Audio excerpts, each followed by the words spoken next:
Hello, everyone, and welcome. You're wondering what the hell is this game? Well, to answer your question, this is Dungeons and Dragons Online, a rather old MMO that's been around for some time. And I've really been getting into the game a bit, and I figured, you know, I'm gonna get into it. I might as well make some videos on it because I think out of all the D&D inspired games that aren't Baldur's Gate, it's probably one of the best when it comes to sticking with its source material and such. So this first video is just going to be character creation because I'm a bit caught for time. So this is just going to be character creation. The next video will show some gameplay and such.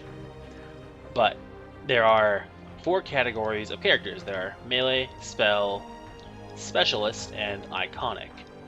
Melee is what you expect: fighter, barbarian, paladin, and monk. Though some of these classes do require you to spend real money or earn an in-game currency to get them later on. In spell, we have good old sorcerer, cleric, and wizard. In specialist, we have a ranger, our trusty rogue, bard, and the artificer class, which is as well premium feature. And then all these classes are also premium classes. These are iconic characters. Like, very specific, what people want. Like, hey, if you want to play as a deep gnome, here you go. Or, hey, you want to be a blade forged paladin, here you go. So, I figured I'm going to make a specialist because I don't really have one. And I'm thinking, what's the best one to showcase as much stuff as possible? And I think it's going to be the bard. Because as a bard, you can cast spells, as a bard, you can smash stuff with your sword or weapon, and you can shoot dudes with arrows and stuff. So I figure it's going to be a good mix of a class to show everything I want to later on. Now, they offer you these paths you can pick to, do all the customization yourself if you don't want to, pretty decent archetypes, but I'm always one to go full custom. I think it's more fun. And then you have your selection of races. As you can see, many of the races are blocked by a premium feature, which is whatever, but you have all the box standard, the standard ones you'd be used to in most D&D settings of human, elf, halfling, and dwarf. Though you can unlock warforged, half elf, drow elf, half orc, gnome. But to be honest, they're not too important. We're a bard, so I'm gonna go with a human, I think. And then to take a second for this to load. Now we get to pick our stats. This is using point buy, so let's figure out what kind of character we want. So we definitely want to be able to cast a lot of bard spells, so let's just increase your charisma to 16. As you can see, every stat point has a cost. So to increase it to 10, costs me 1 point per point. 12, still 1 point of my points appear per stat. If I want to go beyond 14 in a stat, I gotta start paying 2 points for 1. If I want to go beyond that, it'll cost me 3. And 18 is the maximum. If you have +2 to a stat, like for example, elves have +2 dexterity, I could have 20 dexterity, but that's not going to be the purpose of this. Now, I want to be a very well-balanced character, so I'm going to have 16 charisma. I'm going to want to be in melee, and if I'm going to be in melee, I'm probably going to see what I can do by just raising all these to 14.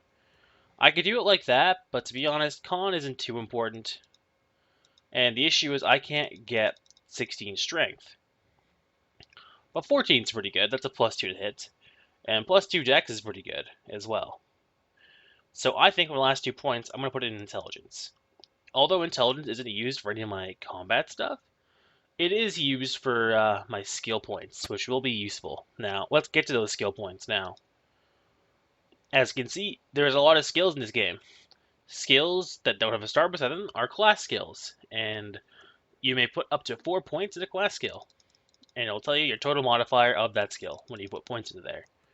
It also, on this right column, puts your ability modifier and any miscellaneous modifiers you may or may not have. Any a non-class skill, like heal, for example, I can only put half as many points in. Like, I can only put total of... I still spend 4 points, mind you, like 1, 2, 3, 4. but I only get half the benefit because it's not a class skill. So it's better not even touch these skills because they're not a class skill for me. Now, I'm a bard, and charisma is my highest stat, so I'm going to want to get as many of these charisma skills as possible. So use magic device, perform, because I'm a bard. I'm going to want haggle for better prices, and I'm going to want diplomacy for talking way out of situations. I still have 12 points left, and there are a lot more skills I can get. I'm going to get move silently and hide, so I can sneak around and scout out situations before I go in. And my last 4 points, I'm going to go for jump. And what jump does is lets you jump higher, and I like jumping high. Now, because I'm a bard, I get to. Oh, sorry. Now I gotta pick my feats. Because I'm a human, I get a bonus for being a human. So therefore, I get 2 feats. As you may have noticed on this like little right bar here, it tells you, it gives you suggestions for feats early on, which is amazing. It's very useful. So let's look at them. There's a lot of feats here. There's these dragon marks, give me bonuses to skills and even spell-like abilities. Some of them are good. Some of them are meh. You know, I'm not a big fan of most of them. The only one I ever liked was the one halflings can get that lets them cast healing spells. So yeah, no, I'm not interested in anything in the martial proficiency at the moment. And let's think of some feats I might want. So power attack could be good if I had more strength. To be honest, I do have enough to get it, but that minus of the hits can be way too painful. Rapid reload would be good if I want to have a crossbow instead of a bow. And I probably do.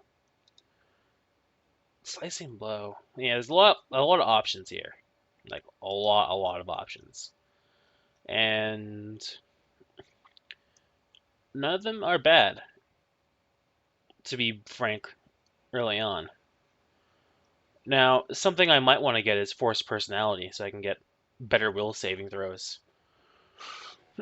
Which I just might do. Eschew materials is good as well, because then I can cast spells without having to have the material components, but they cost me more. In fact, I'm going to pick that up for my first feat. Eschew materials is just really good. Now, dodge is good. It just gives me a 3% dodge bonus in this game.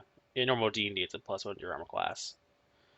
But because I'm planning on being in melee combat a lot and using my range stuff as more of a, distraction, I'm going to get toughness. And toughness just gives me more HP per level. So I'm going to pick that. Perfect. Next. And now I get to pick a spell. Only one spell, though. So I gotta think which one is the most useful. There are lots of spells. This spell, Sonic Blast, if I mouse over it, I can see what it does. I can summon creatures, I can remove fear, I can do this Merfolk's Blessing thing, which I'm guessing makes me go faster in water. Yep. I have all these spells. I have Charm Person, Cause Fear. But to be honest, I think Cure Light Wounds might be the best spell I can get early on to not be destroyed in fights. So I'm gonna pick Cure Light Wounds. And now here's a quick overview of all the stuff I have. Like I have 7 base HP plus a large bonus, mind you. Uh, yeah, you get plus 30 maximum hit points just for being a player character. So where they have 37 HP, I have 80 spell points. I can cast lots of spells.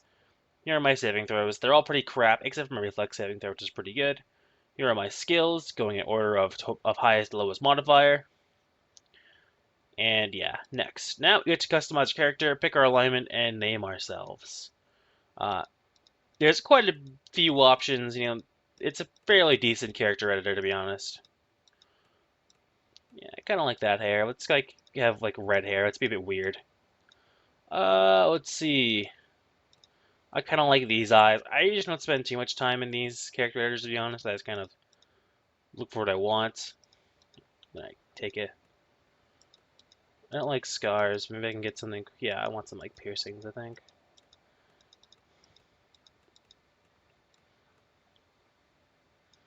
What is this one? Yeah, I'll get that one. Let's be a fucking punk. Let's have like a slightly tan skin. Lip color, I want it to look natural. Cool, and then we can figure out a name. This is a D&D game, so we can't have a name like freaking, like this. Nope, that's not gonna work. I'm a bard, so I'm gonna be named, Clara Bardrickson. Yeah. Oh, shit. You might have noticed a weird cut there, and me swearing. That's me accidentally ending the recording and then restarting it. I'm just gonna put these together so you won't really notice it probably, but, there's probably gonna be a slight, like, oh my god, what was that? And then we get to pick our alignment. Now, my one criticism of this is I can't be evil aligned, but at least it adheres to alignments. I'm gonna be chaotic good. And yeah, that's the character creation process of Dungeons and Dragons Online. Very simple, very easy, very quick. I hope you guys enjoyed this video. And if you did, you can go ahead and like, comment, subscribe, or if you hate it, just fucking dislike the video and like call me an asshole. And next time when we see this, I'm going to actually play the game and I'm going to be showing you guys the tutorial and we're gonna have a fun time. Again, hope